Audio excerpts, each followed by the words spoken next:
Atlanta gave me a lot of stories I will never forget. First of all, it was hard to make friends, honestly.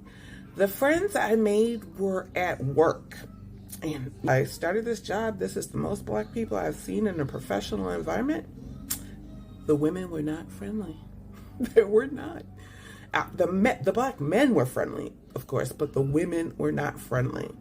It took me a long time to make a black woman friend at work, and the first one was married, and we were cool, but the other single ones were not trying to be my friend at the first job I had. Later, I did make friends at other jobs, but that first job was a mess. But the black guys invited me to all this stuff, and I went. I went to everything they invited me to. Had a good time, started networking, but the day I met my best friend in Atlanta was actually at Gold's Gym.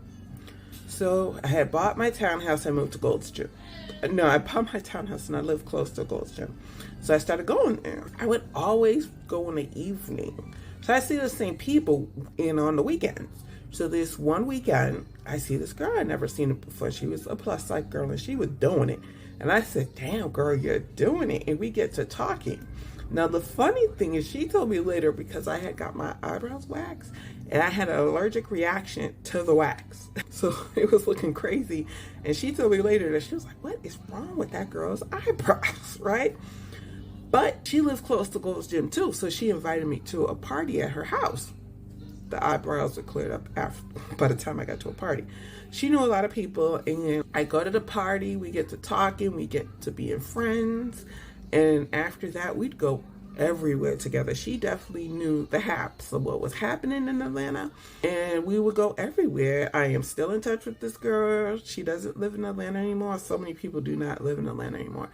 But she became my best friend, and we were clubbing and doing everything, concerts, everything. We were having a good time, and that was the first time I had like road dog to go places with, and it was just such a random meeting.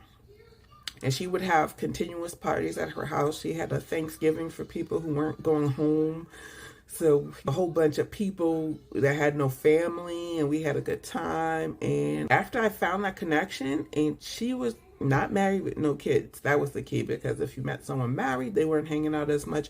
If you met someone with kids, they weren't hanging out as much because they had to find babysitters. And I say it was like Bad Girls Club. We had a time.